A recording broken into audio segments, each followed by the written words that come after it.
हो हो हो हो हो हो हो खाली टीम दे ना. हाँ बच्चू बोलतो. हाँ नमस्कार. कोणी आता आज कलेक्टर आले होते. कलेक्टर आणि SP आले होते. पालकमंत्र्याशी बोलणं झालं. ते म्हणतात आम्ही मीटिंग लावू. म्हटलं आम्ही मीटिंग लावण्यावर काही उपोषण मागे घेत नाही. आम्हाला निर्णय पाहिजे. निर्णय झाल्याशिवाय आम्ही काही मागं हटणार नाही.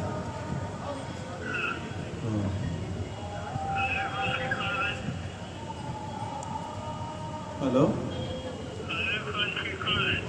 बावनकुळे पालकमंत्री कोण आहे? कलेक्टर पालकमंत्री बावनकुळे आहे. बावनकुळे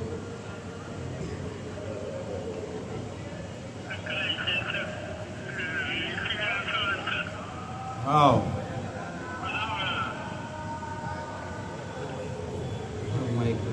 हॅलो मीटिंग ते मुख्यमंत्र्यांसोबत लावतो म्हणत होते. मीटिंग तर मागे झाली होती. निर्णय घेतला पाहिजे. कसा निर्णय घेतला ते पैसे पाठवून आवाज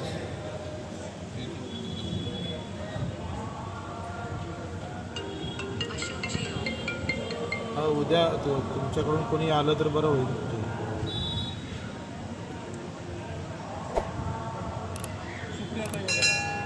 हां हां हां ठीक.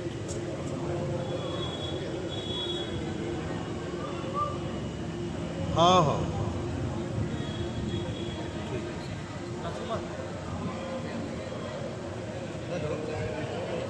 उद्या रोहित दादा येणार आहे बहुतेक. मी सुप्रियाताईशी बी आता कॉन्टॅक्ट करून राहिलो आणि जयंत पाटलासोबत केला, पण जयंत पाटील साहेब मीटिंगमध्ये आहे म्हणे, थोड्या वेळात कॉल करतो म्हणे.